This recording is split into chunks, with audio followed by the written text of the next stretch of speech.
My God is awesome. He can move mountains. Keep me in the valley. Hide me from the rain. Come on, my God is awesome. He heals me when I'm broken. His strength where I've been weak. Forever he'll reign. Come on, say, my God is awesome. He can move mountains. Keep me in the valley. Hide me from the rain. My God is awesome. He heals me when I'm broken. Strength where I've been weak. Forever he'll reign. Come on, if you believe it, lift your voice and say, my God is awesome. Come on, if you know he's awesome, say, awesome. Come on, lift your voice. Awesome. Awesome. Awesome. My God is awesome. Come on and testify. Awesome. Awesome. If you believe it, say, awesome. Come on and say it. Awesome. My God. Think about it. Savior of the whole world. Giver of salvation. By his stripes. Hi, everybody. Hi, everybody. Welcome to Tea Time with Bunky. Welcome to Tea Time with Bunky. Let me tell you, the enemy is busy. That joker is busy. We'll get into that. I would like to thank everybody for tuning in to Tea Time with Bunky. All my subscribers, everybody following, everybody that's telling a friend. Thank you. I appreciate you. Uncle James, thank you for coming on. He got Bible study. Thank you for coming on. I see you. Like I said, I'd like to thank all of my Tea Time with Bunky followers and subscribers. Tea Time with Bunky, the times have changed on the radio stations. I would like to give a shout out to the VGN, Village Global Network, Tea Time with Bunky. You can hear me on 8 stations, and the times have changed. On Sundays at 12 p.m., you can hear this show. Next week is starting next week. You can hear the show on Confidence Radio at 12 p.m., which is powered by Zeno FM and supported by Online Radio Box. Tonight, you can hear tonight's show, which isn't tonight's show. Tonight on the radio at the old times, you'll be able to listen to my old show from May 26, 2022, My Sister's Keeper with Miss Tamika Harris. We're talking about her sister Shanice, who's been missing for years, but this is crazy. But let me continue with the radio station on Thursday now at 8 a.m. You can hear this show starting next week on Cuzzo FM in Germany, Linda Legacy Radio, which is LLR Ohio, Sasquatch Boot Hill Radio, Southern Soul Gold, Culture Shock Radio, WAP the Music Radio, and the Tattoo Shop Radio. And once again, on Sundays, Confidence Radio, which is sponsored by Kenny K. These are all powered by Zeno FM and supported by Online Radio Box. Those stations are geared out of the USA, Ohio, Canada, Germany, Guadeloupe, a Caribbean island. Now the VGN services, y'all. So these stories, these podcasts and stuff are heard over 117 countries, which is 60% of the world. 60% of the world. So I just want to shout out real quick to Ukraine listeners. When it's airing here at 8 a.m., it's airing at 3 p.m. there. The Virgin Islands, Botswana, Egypt. They'll be listening to it at 1 a.m. in the morning, 1 a.m. Iceland, Russia, South Africa, Vietnam. That's just a couple. Shout them out real quick, just really, really quick. So tonight's episode, Lord God, this young lady I've known her like my life. But you don't get into people's business. And so I didn't know what she was going through. She posted it on, you can follow her story on Facebook or whatever, but she's coming on now to tell you. And when I say the trick of the enemy tried to stop this mess. He tried to stop this show. Everything that could have gone wrong went wrong today. So, but without further ado, I can't even do applause for her. I would like to bring Miss Anntoinette. Hi. Hi.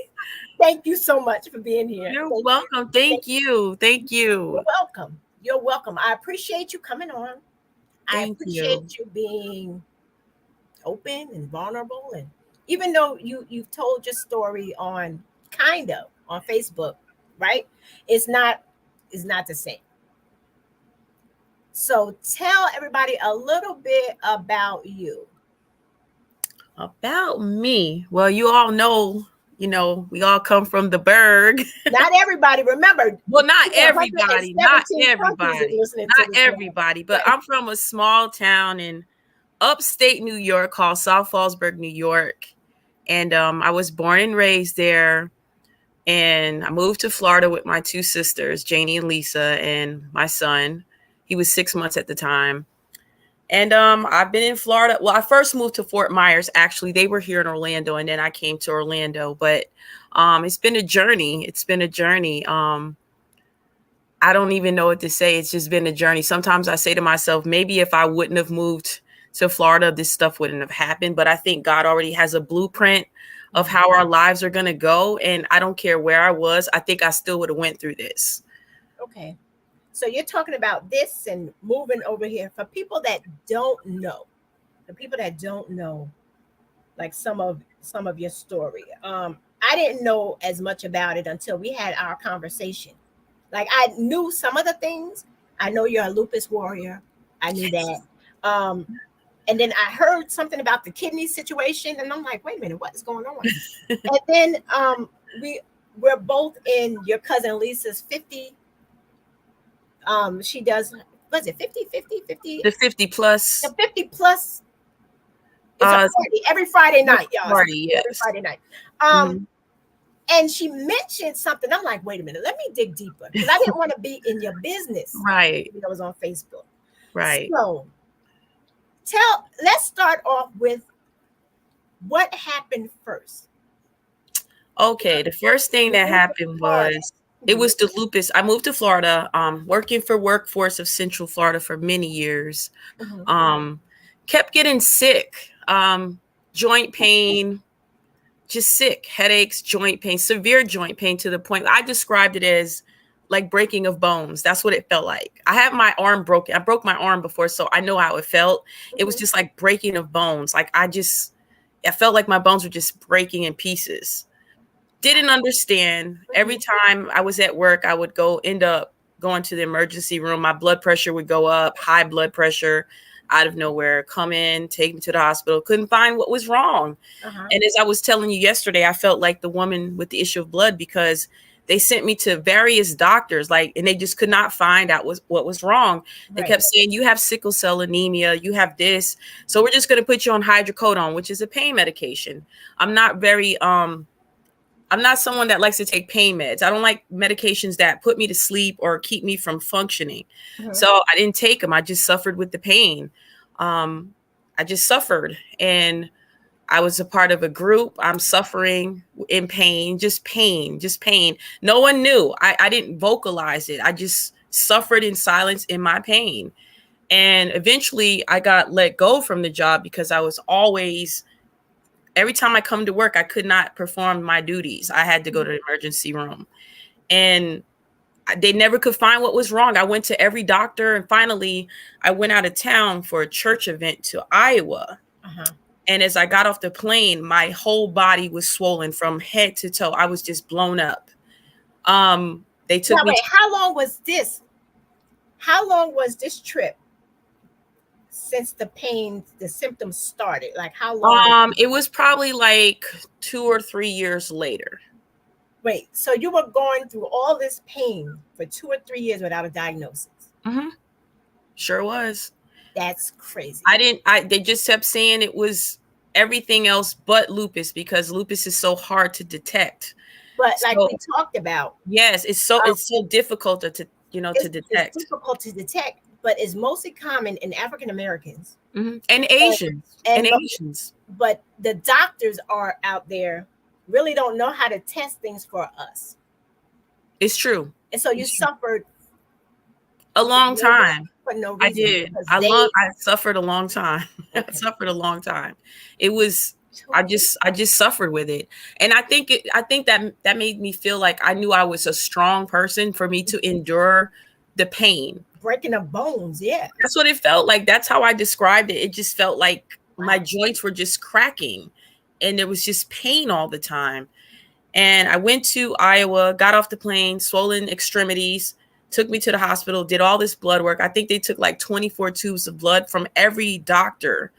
They all stood around my bed. And I never forget when I saw them, I'm like, oh my gosh, I'm dying. Because to have all these white coats around me and each one walked off, it's not this, it's not this. But it was the rheumatologist that stayed behind. And he said, his name was Dr. Brooks. And he said, Antoinette, I'm 100% sure you have lupus, but I'm waiting for it's called an ANA test, how they determine how much inflammation's in your body. So it came back positive and I had to extend my stay. They wanted to run all these tests, check my kidney, at that point I had some damage around the lining of my heart. I had some like inflammation there. Not a lot, not something that they was concerned about, but the kidney is what was caught their attention. I had a lot of scar tissue. And this is all as a result of the lupus. Yes, because your immune system is basically attacking you. So it's looking at you as a foreign object. Because your body was fighting so hard to heal itself. So if this would have been caught earlier, right? I probably wouldn't have had I really believe I probably wouldn't have been on dialysis. I probably wouldn't have had to have a transplant if it was caught sooner.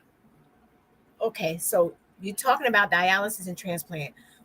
Okay, so now let's go back. You're in the hospital by yourself? Yes, I was there by myself. I was in another state. I had some people from the church that I went. They were there, but I was there mostly. No family was around. Right. And your son was in Florida? Yes. That's crazy. Yes, I went through it by myself. I'm sorry. Like I know. That's crazy. So how long were you up in Iowa? 3 weeks from the time I flew in. 3 weeks. And they kept me because they were trying to treat me and prevent the kidney from failing. So I was put on all kinds of medication. I was put on 100 milligrams of prednisone, which is a steroid, and it helps with inflammation. And I remember I blew up because it makes you eat. It makes you eat. Prednisone makes you eat. So they sent you home with that? Yes, they sent me home with my records and all the medication I needed to assist me with the lupus. And when I got here and actually saw a nephrologist here, they were like, they couldn't believe that it was lupus because they was like, we tested you, but you didn't test me for this one specific autoimmune disease. And it was, they thought I had rheumatoid arthritis, but it was lupus. It was lupus. And the sad part about it, as I was telling you yesterday, lupus doesn't run through my family. So I obtained lupus, it's called medicated induced lupus from a medication that I took for acid reflux. Really? Yes. And I had just recently found that out when I went to my primary care and she's looking through my records and she said, yeah, medicated induced lupus. And I was like, really? I had never known that was how I got it. Is that common? Is it common? I don't think it's really common, but in my case, it was, I got it from a medication. They told me exactly what medication was. I can't pronounce the name, but it was for acid reflux medication. So for all y'all out there that's dealing with acid reflux, really look at those side effects. Yes. Now, was it an over-the-counter? No, it's a prescribed. It was so it wasn't like a Percocet or nothing like that. It was. It was prescribed. I'm telling you, when they list all those side effects, lupus probably wasn't on there. No, it probably wasn't. Because I think it's not such a common thing. Because as I told them, like no one in my family has ever dealt with lupus or any autoimmune diseases at all. So that's crazy. Yeah. Okay, so you're dealing with this, and they get the pain that under control, right? Yes. And then, but you already knew about the kidney situation. Yes, I had scar tissue. The kidney was still functioning. I just had, when they did a ultrasound of the kidney, Mm-hmm. there was some scar tissue. You could see some little scar tissue. And they showed me on the film, like you see those little white spots, those are scar tissue. Okay, but they didn't think they did. They think it would get to the point where you ended up what you're going to talk about, or did they think it could be? No, they actually didn't. They thought I was in the clear until something I remember the day my kidneys shut down. It was like it was horrible. It was horrible. Now, how long was that after you got home? The following year, So a whole I year. went a whole year with my kid, the medications helping me, assisting me with the lupus symptoms. But then the next year, this was 2009, 2010. Okay. 2010, my kidney shut down. I had to have emergency dialysis where they put a femoral catheter in your groin area. That was the first time I had emergency dialysis, and the doctor was he was very promising at, I think your kidney will come back. You won't have to be on dialysis. And it came back for a little bit. And then it finally just shut completely down because my nephron, the little filter on the kidney, was damaged. This lupus had attacked it and destroyed it. Because it wasn't treated in time. It wasn't treated in time. I went 3 years in pain with no medication to subside the symptoms of lupus. And then thinking about it, all the medication you were probably on for the lupus didn't help that kidney because the kidney is a filter, and they always those warnings are always on the medical, the label, Yes. But when you're in a crisis, you really don't think that is, you really don't, because I'm telling you, I didn't think about that when we were talking yesterday. I'm like, no, like all the medication probably did more damage. So your kidney shut down. For those that don't know what a kidney shutdown, I don't know what a kidney shutdown feel like. What were the signs? Like what was? Oh, you can't urinate. You can't urinate. So you're drinking. Yes, lots of pain. Like a bad UTI. Yes, it feels just like that. So you're drinking fluids and you can't go to the bathroom, but you can feel the pressure like you have to go to the bathroom. Uh-huh. And I remember I had to go to the bathroom and my urine came out like a force and then it just stopped. It just completely stopped. Like the filter had just failed. It just stopped. And that's when I knew something was wrong because I ended up with a fever and I ended up where I felt like my limbs became limber, where I could barely stand. And it was because the toxins had started to build up into my system. Right. Went to the hospital, and that's when I ended up like, you're going to have permanent dialysis. Like, this is it. Like, you have to go to dialysis. Now, if you don't, some people are, you don't have to answer it. Some people are like, it's fine about this because I'm not, that's why I asked the question. Oh, it's fine. No, like, how old were you at this point? Like, some people are like, you look like high school. So it's, I so was, like, how old were you? Let's see, 30 something. I can't even really remember. It was like the mid 30s, almost going into the late 30s. Wow. So you were so young, like Daryl. See, Daryl's on. He was on the show. I don't know if you saw that show. Yes. When he talked about his situation with the something like that's crazy. Like, okay, yeah. Okay, so now, okay, your kidney shut down. You're in the hospital. No, they said you have to go on full dialysis. Yeah, so I stayed in the hospital the second time, and they told me I had to have a catheter put into my chest where they could dialyze me. So what it is, it's like a port, and it's connected to the major artery in your chest by your heart. Okay. It's actually in your heart. It's one of the arteries of the heart. So that's how they filter out the excess fluids and all the toxins and the waste. You know what's crazy, because I'm not a doctor, and thank God he's been good that I haven't had to go through anything like that, Yes, I because wouldn't I be can't surprised. imagine, like, through the heart, like, because I would think the kidney, they were connected to the kidney or something. No, No. because the kidney's completely damaged, so they have to find another filtration process. So Mhm. they put in a catheter, or you get what is called a access in your arm, so they could dialyze you through your arm. But see, when they had me, I still have the marks here where they tried to put in a graft so that they could dialyze me from my arm, but they blew because I have small veins. I have what they call baby veins. So it blew. Yeah, fistula or access graft. Thank you, Daryl. That's what it was. And mine's blew. The first time they tried to use it, it blew. So they kept the one in my chest, but the one in your chest is too dangerous to keep in for such a long Right, because period it's of time your because it heart. can cause issues. So they wanted me to do my leg. They wanted me to do my belly. I refused because I saw someone who did their leg and she fell asleep and she didn't wake up the next day because she bled out. So I was just like, I'm not doing that. I will just keep it in my chest. Mhm. And it was like, Antoinette, they advised me not to. And I said, well, you can't stick me anywhere else. You messed up my arm. And my arm literally was like this big because Oh my it was like, I was swollen. God. It Mhm. was swollen. It was swollen. Yes, because it can get infected. Exactly. The chest one can get infected. And you would think that I would have took that very serious because you're not supposed to take a shower when you have the one in your chest. But I took a garbage bag and I taped it around. And I actually told my doctor, and he was like, are you crazy? You know, you could get water in there and it can get infection.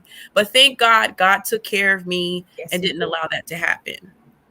You just totally went against all the doctors on I his own. Like, did. I I'm really gonna. did. Because I was like, you're not going to tell me I can't take no bath.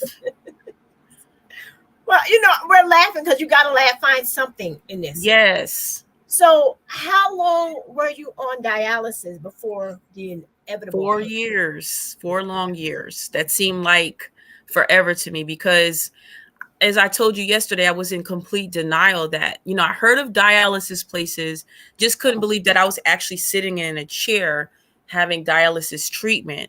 right. And as I mentioned yesterday to you, I didn't have the great experience. Like, I always went to the hospital from the dialysis center because they would pull too much fluids off of me and my blood pressure would plummet and I would pass out, or I would get blood clots. Like, I had a blood clot between my lungs and heart because of the catheter. My catheter was moved around so many times. There was one time I was brushing my teeth and I coughed and the catheter actually slipped out and I'm bleeding all over the place. So I was taken Ow. to the hospital and they had to re-put it back, another one. So it's like I didn't have the best experience. No. I know it was there to save me and keep me alive, but I didn't have the best experience. I didn't. I used to So skip no. dialysis. I skipped dialysis on many occasions.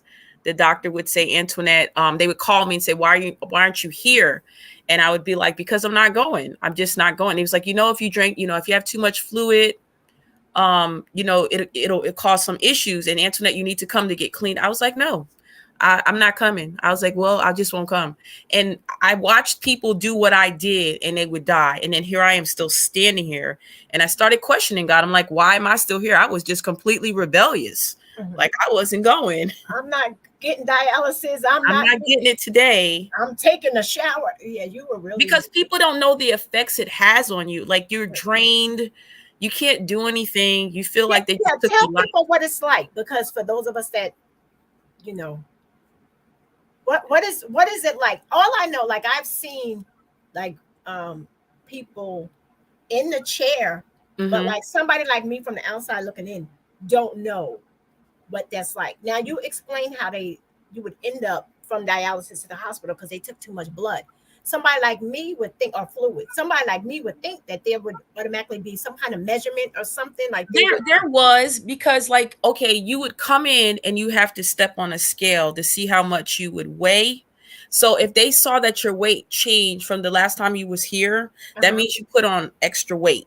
Okay. So they would try to take it off. But see, with me, I really I really didn't like drink. I would make sure I kept my levels of what I drunk. I didn't drink over. I just drank enough. But they were like, no, you got to get that cleaned out. Yeah, the kilograms. Thank you, Daryl. Thank you for helping me out because I forgot. He know. So yes, the kilograms, they wanted to make sure you wasn't over a certain amount. So they were like, oh, we're going to take off 5 of her today, but that would be too much because one time my blood pressure was 62 over 46 and I completely like went out and I didn't even know I went out until they like brought me to, and they was like, yeah, we took too much off of you. I didn't even know what happened. And then I see the ambulance coming in. Yeah, they took too much off of me because like one of the nurses, you know, they made her move. They actually made her move from that treatment center because she was saying that she thought my kidney was working. That's why when they tried to take fluid off of me, that I didn't have enough to take off because maybe somewhere my kidney was trying to regain or heal itself. Mm-hmm. So they told her, oh, you can't tell her that because her kidney's never coming back. And then, you know, me, I'm like, no, but God raised Lazarus from the dead. So that's the third day. I need to bring this back too. But, you know. But wait, so these are people that work dialysis, working with kidneys and all that stuff like that. So they wouldn't they know if the kidney's going to kick back in or not? So why would they say that if they didn't want her to give me hope. They didn't want her to give me hope. But she would look at my numbers. She was very like really paying attention to the patients. Like she would look at my numbers and be like, well, they trying to pull this much off of you. Maybe it's because your kidney's trying. And then she asked me one day, she said, are you urinating a little bit? I said, well, a little bit I do sometimes, but I hadn't been doing that before, but I was doing it a little bit. And then she's like, see, something's going on with your kidney. Maybe the doctor need to talk to your nephrologist. Was asking the questions. Yeah, she was asking me those questions. Yes. Now let me ask you, just came to my mind. Because I know like when you're going to the hospital or whatever for a procedure or whatever, they catheterize you. Did they try that before the kidney thing? Like no, to help your urine flow? You would think, I would think that would be something they would do. They didn't. They just put me on dialysis. Yeah, they do ask about your creatinine levels. Yes. Okay, so they don't. Okay, so well, that's something to know. And you would think they would to see what's going on with the kidney first before they just completely put you on dialysis. Because she really believed that my kidney was trying to kick back in. Because it did it before. The first time it failed, it kicked back in. So she thought maybe, you know, and they said, no, don't tell her that. You're going to give her hope.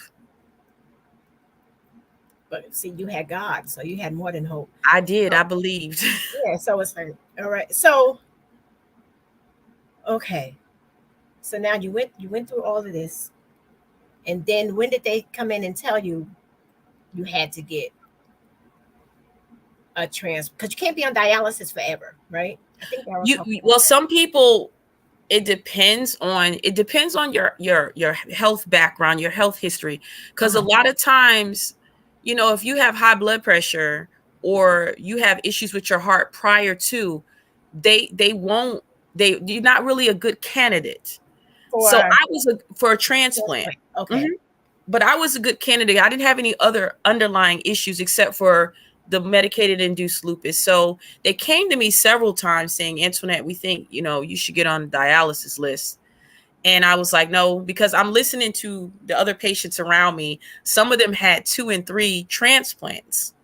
But then when you listen to some of the conversations, they was like, well, I was still smoking. I was still drinking. So they weren't taking care of that. They weren't taking care of it. Okay. But I was scared because I'm like, this is a major surgery. And I'm still trying to hang on. God, you're going to heal my kidney because you said, you know, by his stripes we're healed. You know, I'm just reminding him of stuff. Like you brought Lazarus back. He was dead for 3 days. Like, come on. 3 whole days in the grave. 3 whole days. That means he was just decayed and you just brought all that back.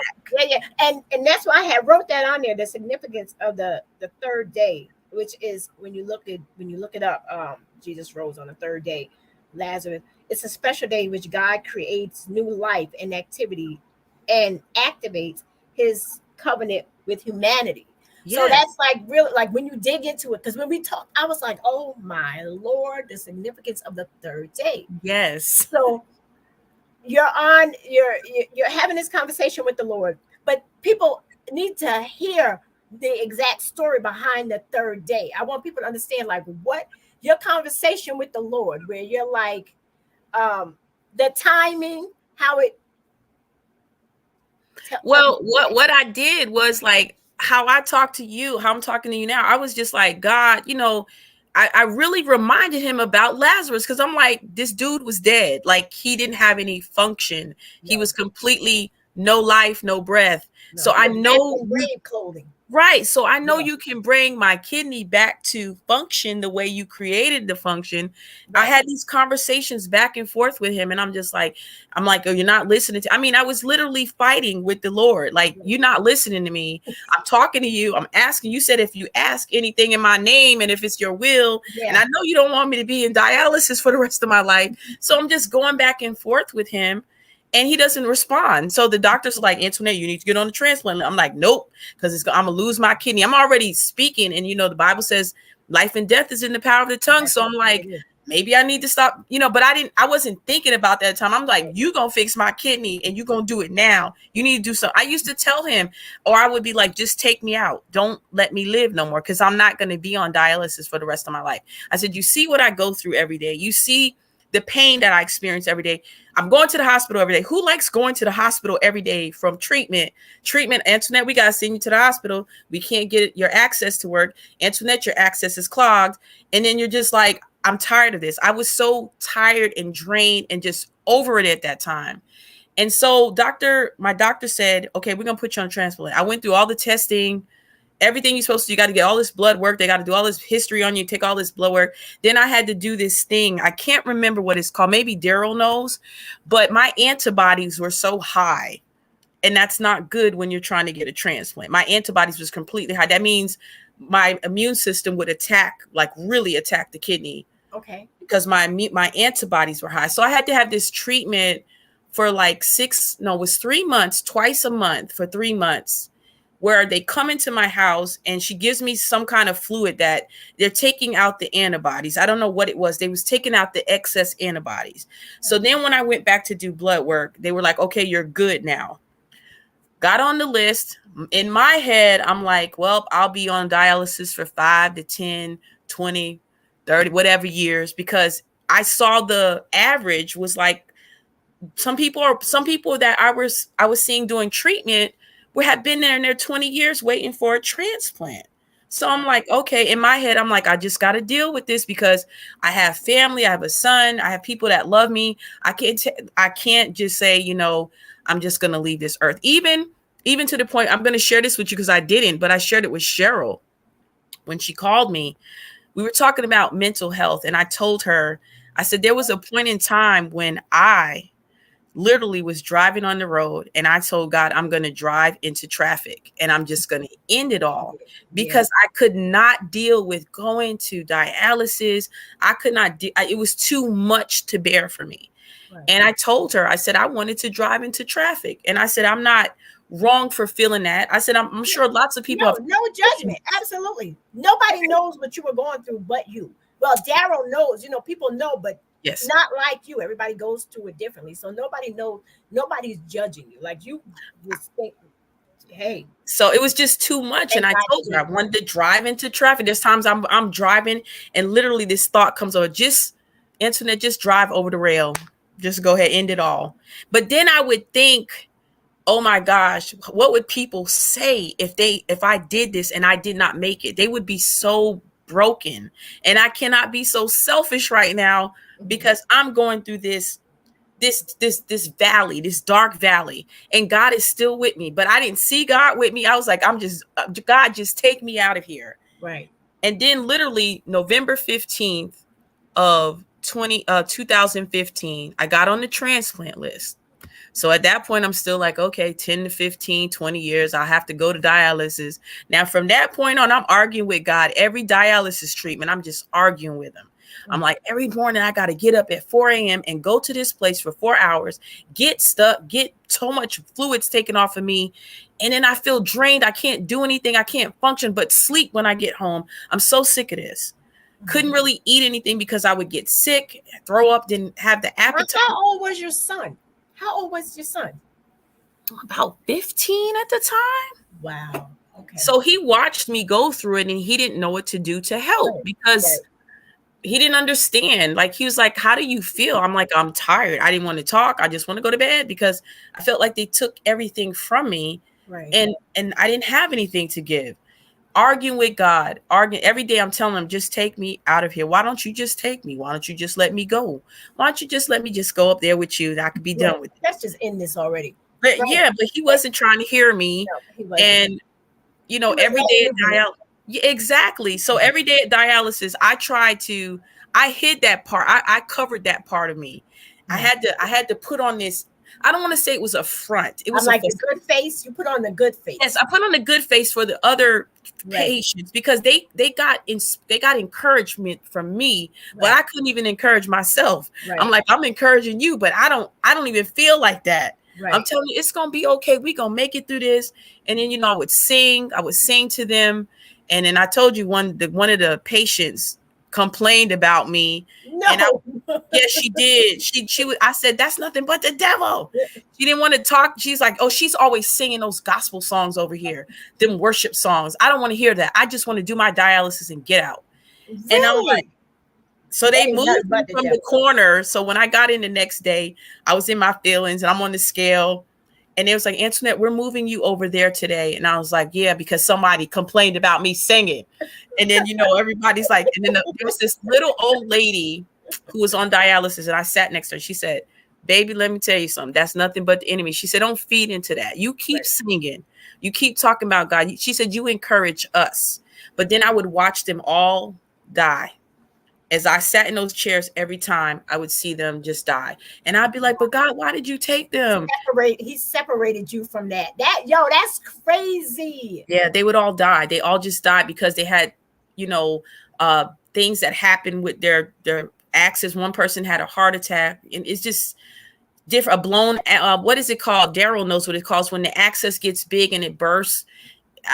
It was just so many things, and I just couldn't believe it. And I'm still sitting here saying, well, God, why do you still have me here? Because I was rebellious. Like, I didn't show up for dialysis.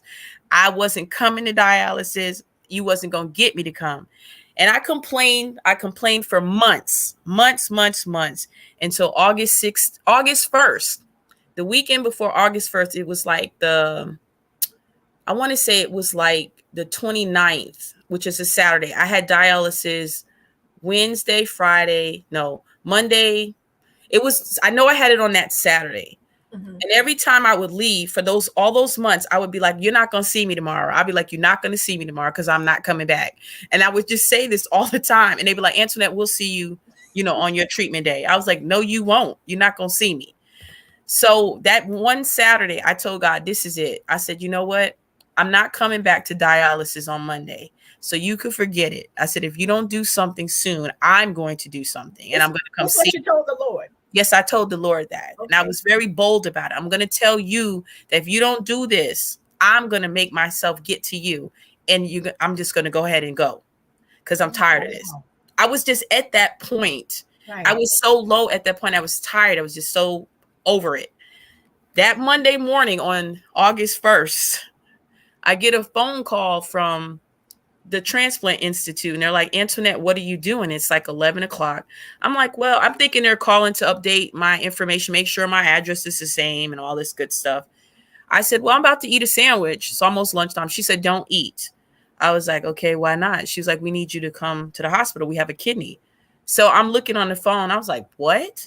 So I clicked the phone down. I hung it up and I'm like, this is a joke. She says, she calls back, why did you hang up on me? I was like, because you got to just hung up on.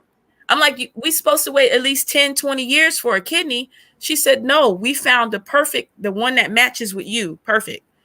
I was like, okay, so I'm crying. I'm going crazy. I'm like, oh my gosh, I got to get in. And then God, I was talking junk to you all this time. And look what you did.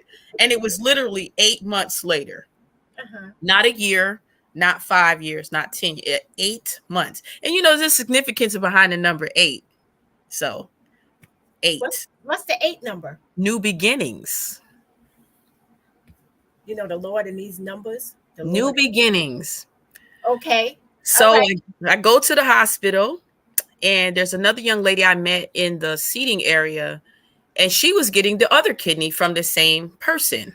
Mm-hmm. And I'm like, we're talking. We actually became kidney sisters. We said we're kidney sisters.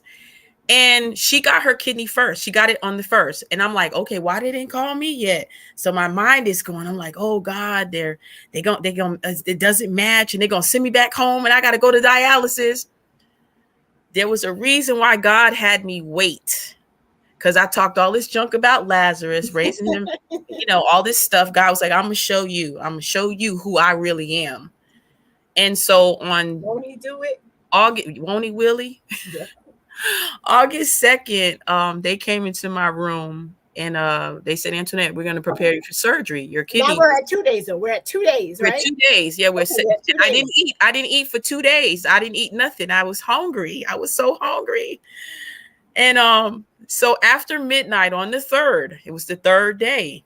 The third day, I received my kidney transplant. And as soon as they put it in, they said it worked right away.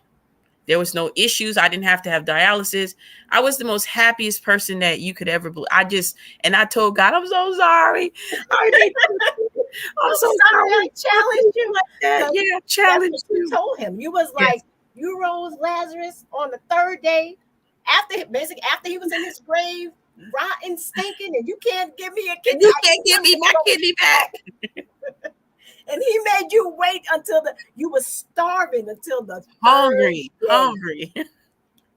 I love, God is just so, he's just so amazing. He blows my mind. But okay, there's more. Let's go. Okay. So while I was in the hospital at that time, I couldn't believe it. I was like, I got a kidney. I had all these contraptions hooked up to me. They was like, I was so happy to see urine. I said, I'm so glad I could pee. I could pee. So that was the biggest thing for me. You never know how much urinating is important until you can't urinate.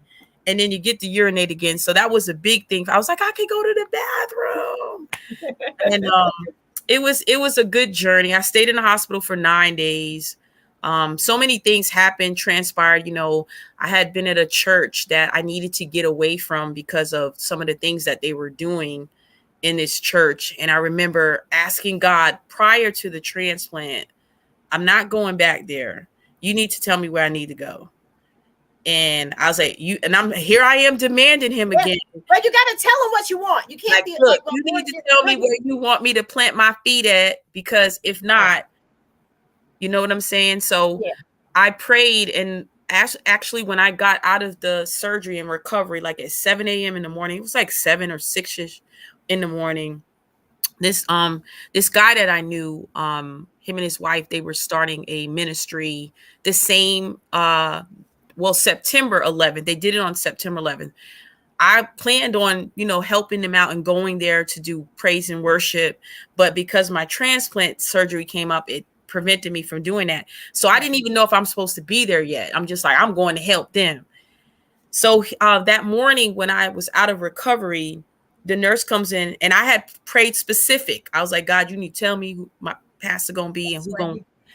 And so she literally said, your pastor's here. And I'm like, oh man, it's my pastor, the one I'm trying to get away from. And he came in, Pastor Landis Sims. He came into my room and he said, Net, I had to come by and see you and come pray with you.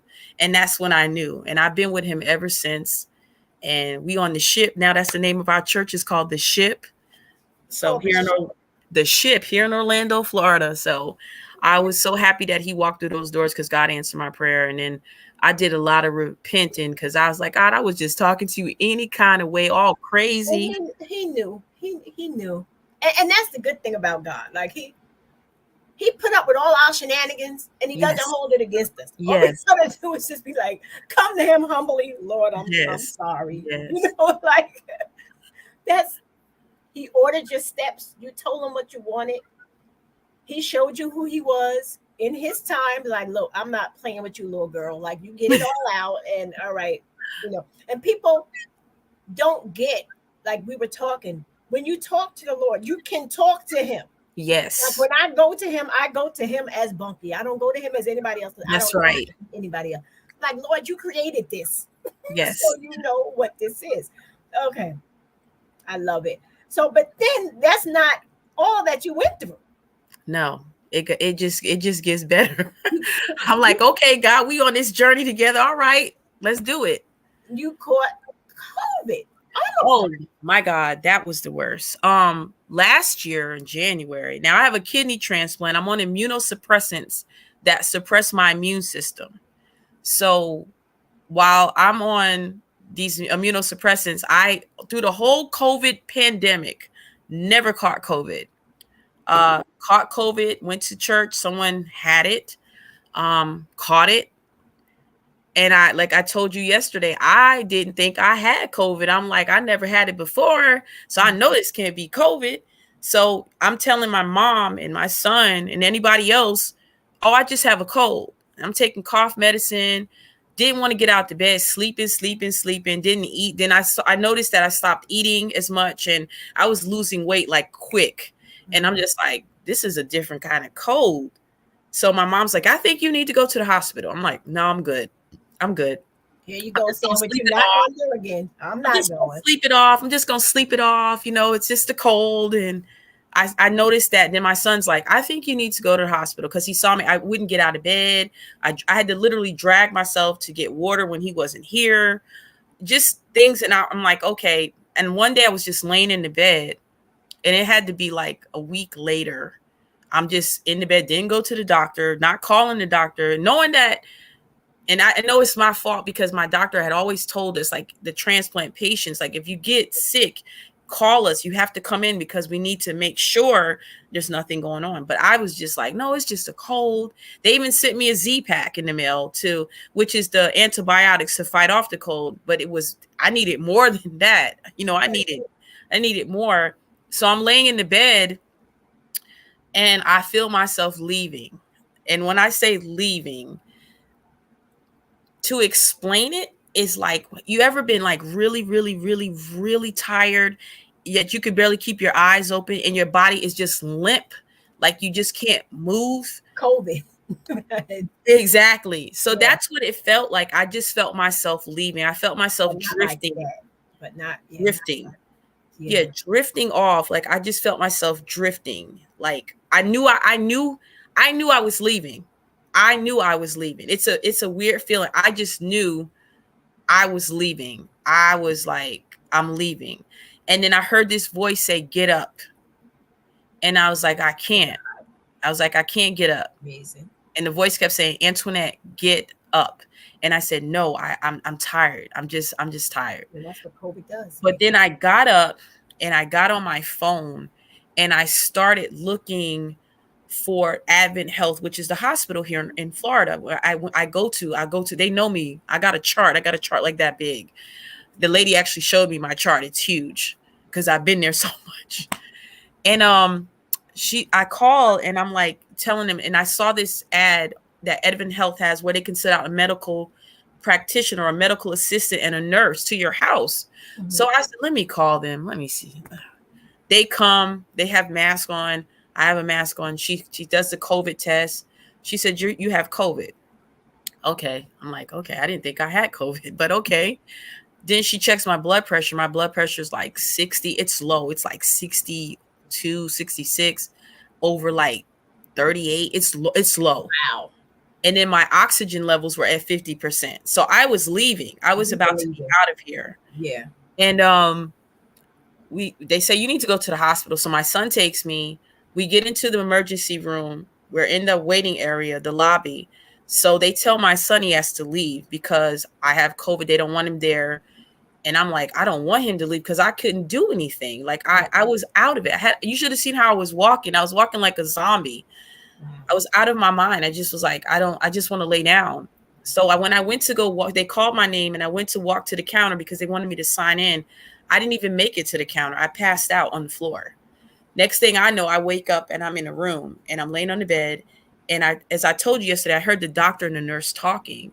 And she said, who brought her in? He said, who brought her in? The emergency room doctor. She said, her son, Brian Carroll, I have his phone number and stuff. He said, call him. And I'm listening, but I'm like so out of it, but I can hear them talking. I can vaguely see their, in the doorway, I can just see them and I hear them talking. So I'm like, what's going on? I'm saying, what's going on? And then he said, who is her next emergency contact in her file? She said, Florence. He said, call her mother. So I'm like, am I dying? Did I die? You know, I'm just sitting here listening to this conversation. And he said, because her kidney is completely shut down. Her oxygen levels are too low and her blood pressure is low. And then all of my organs started to like slow down. They started to become sluggish. So I'm just like, what is going on? So he comes to me and he goes, we have to start her on fluids right away. And I was like, I don't want them to call my mother because my mother would have freaked out if she would have been called in that very moment. For her to know after the fact, different story. But for her to know in that moment, right, she would have been freaking out. So I'm in there. They hooked me up to IV fluids. I mean, they put electrolytes in this IV because I was gone. Like I was literally, I couldn't do nothing. Wow. I had literally lost 40 pounds. I lost 40 pounds. And that whole time I was laying in the bed, I didn't eat anything. Wow. No water, nothing. I was severely dehydrated. I was badly dehydrated. They did an X-ray. They did an ultrasound of the kidney. The kidney was like, they were like, your kidney's shut down. So they were talking dialysis. So I'm saying, oh my gosh, I'm going back on dialysis. I'm freaking out now at this point. And then he comes back. My doctor comes back and says, Antoinette, he was looking perplexed in his face. And I'm like, oh gosh, the kidney is gone. You know, I'm just like, oh my gosh. And he goes, no, he's like, your kidney is fine. And he's like, we want to do the ultrasound again, though, because we want to be sure. Because he's like, I'm surprised your kidney is not gone. Right. Like, oh my gosh, God, here you go showing up again. And I just be showing up and showing out. Just yes, what he does. So he did it again, and they come back, and it shows that I'm just severely dehydrated. So they had to put me on so many. I was fluid going to the bathroom, fluid going to the bathroom. So I had a catheter on too because they wanted to see how much I was putting out. Right. So I was like, I do not like this thing. I do not like the catheters. Yeah, they are the worst. And then the infectious disease control group came in, and there was this medication that they have for transplant patients that when they had, and I had Omicron. This is disgusting. I didn't even tell you this part. This was disgusting to me. I was like, they wanted me to cough, and they wanted me to cough in a cup because they wanted to go analyze my whatever phlegm. Well, yeah, I thought that was so disgusting. She was like, yeah, I need you to cough in this cup. And I'm like, that's disgusting. And then she said, when you blow your nose, just keep the tissue. I was like, oh, like what? After everything you've been through, you were like, that is disgusting. Like, I was like, you want me to what? She said, yeah, when you blow your nose, whatever comes out your nose, just leave it in the tissue. And she said, put it in this little cup. I was like, oh my gosh, that's disgusting. Thank God for the nurses. I was so disgusted with that. I was like, I don't want you to be looking at my what? Hell. But they were the sweetest. They were the sweetest because this medication that they tried to get was nowhere in the pharmacy in the vicinity of where we were. The next place that it was in a pharmacy in Miami. And the lady was like, do you have anybody that could go get it? So no one could go because everybody was not in place to go. And they needed them to go get that now. So she says, you know what? She said, I'm going to get it myself. And she left and she went to go get the medication, which I thought that was nobody but God. He had people around me that made sure that I was good. Everything was in place. It was in place. And then, eventually I was in the hospital for like a little bit over a month. Wow. Yeah. From Omicron. Yeah. Because it really did me in. They were just trying to get me back. Because you waited so long. I did. And my mom told me, you better stop tempting God, girl. I know. And my mom told me, she said, I told you to go to the hospital. And I was like, I know. Wow. I just was like, I'm not going. You better stop yourself. But now I go now because now I'm faced with, I'm having issues with my iron levels. Like one time my iron levels was at like 5.4, 3.6. What's the norm? Women are supposed to be 12. I think 12 and men are supposed to be like 14, but the higher your iron levels are, the better. But not over a certain amount. Uh-huh. So, but my iron levels, they dropped to like low levels. I had to get infusions. I had to get blood transfusions. I get So is that everything that you're going through now? For those that don't know, look her up on Facebook, Anntoinette Jóynor Florence, and watch her journey. But is that what you're getting now? Like all the IV things? Yes, I have to get iron infusions, iron injections. One time when I was actually in the hospital, when I got lupus when I had lupus, I had to have an iron infusion because my platelets, my red blood cell count and my platelets were extremely low. And then my white blood cell count was high because my body was trying to fight off whatever was going on in my body, but it was a war going on. That's what I said. You had a whole war going on. Like the Bible, war going into my members. And the funny thing with that is, there's a story at the hospital with some of the nurses because they found this to be so. Hold on, let me see. They found this to be so like weird. They gave me a blood transfusion. I ended up with a fever. Now let me tell you what I said to God before. I'm always telling God some things that he should do. Like, this is what you should do instead of like what you need to do. I'm like, listen, I don't want nobody else's blood in my blood. I said, don't let that blood touch my blood. And I kept saying, your blood is my blood. Your blood is my blood. You know, your blood is my blood. Your blood runs through my veins. So I should be fine with my red blood cell count, my platelets. I should be fine because you're God. Like, this is your blood. This is your DNA. Literally, God, I'm telling you, when you ask him for stuff, be careful. Yeah, because he will give it to you and you'll be like, what? Yes. Because people do that. They ask for stuff and you're not ready. You're really not ready. You just talking junk, and then he give it to you like boom, and you're like, oh my God. Exactly. Lord, I was playing. You know, I didn't mean that. I wasn't meaning it like that, Lord. Right. So I ended up getting a fever after they did the blood transfusion. I got a fever, a high fever, like 104. And they were like, we don't know what's going on. And I said, and I'm like, maybe because I should have said, God, don't let that blood touch me. Then I started vomiting. I was throwing up. So they moved me out of this room and they moved me in this other room by myself. And I had this water cup. And this is a story, like most people know it at the hospital because we thought it was so weird because I never heard of that before. But I had this white styrofoam cup and I was drinking water.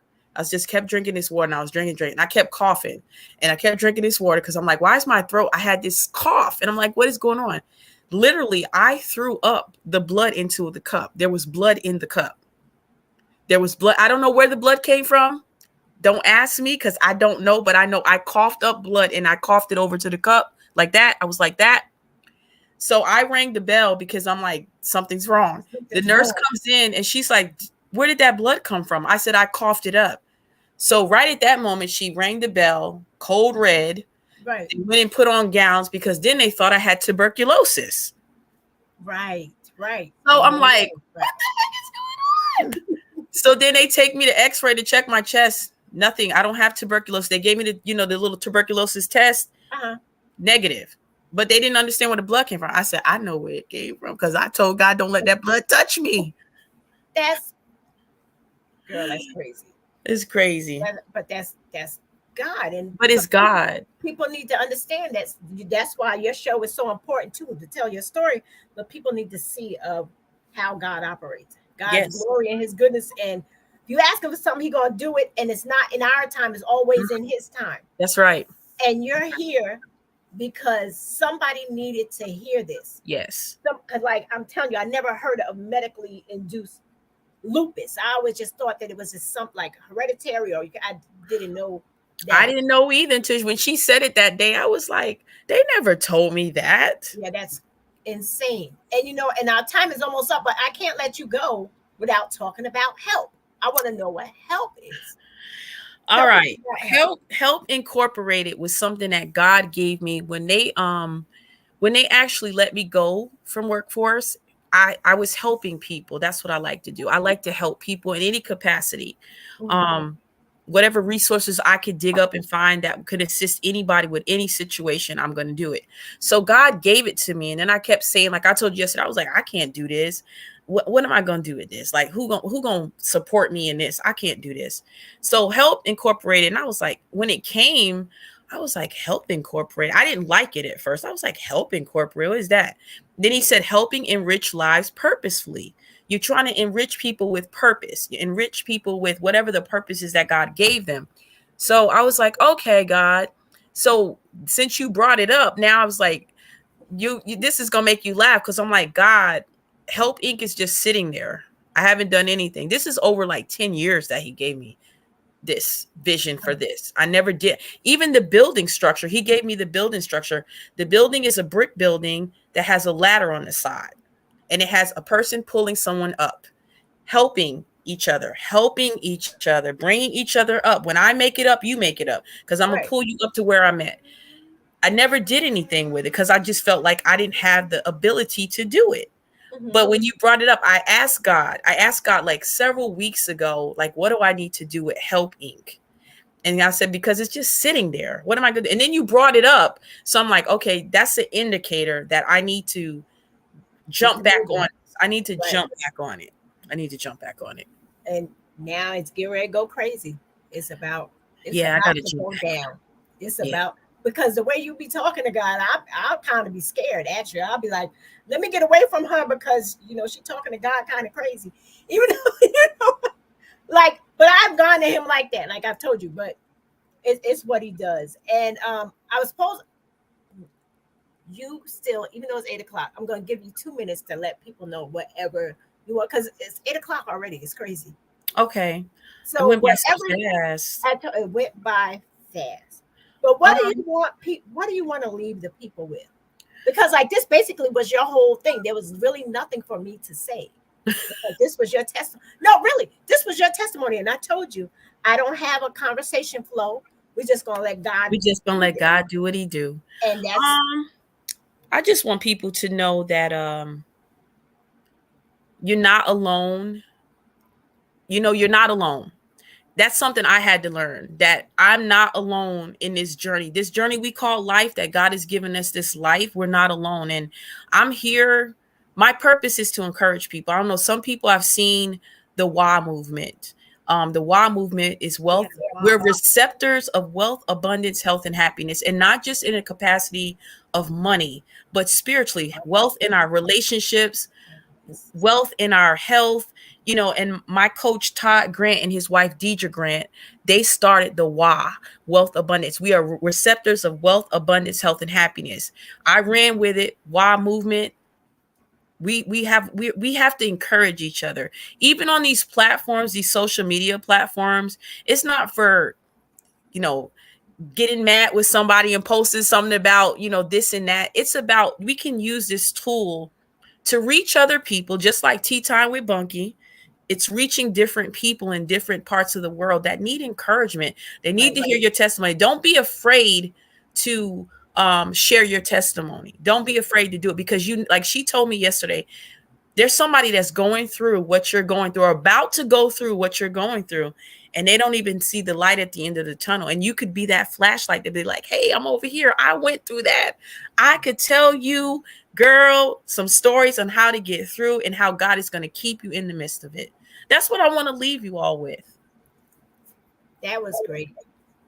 I appreciate you so much, Antoinette. And I appreciate you too. I love you, girl. I love you too. And I would have never known, like I said, I would have never known this, because I don't be on people's page trying to see what's going on. But when it was mentioned, I'm like, Lord, what is her story? And then when we talked, I was like, oh my God. And I didn't think, thank you for coming on, because I didn't think you would come on. And but like I told you before, when God tells me to ask somebody something, it's different when people are led to me and asked to come on the show.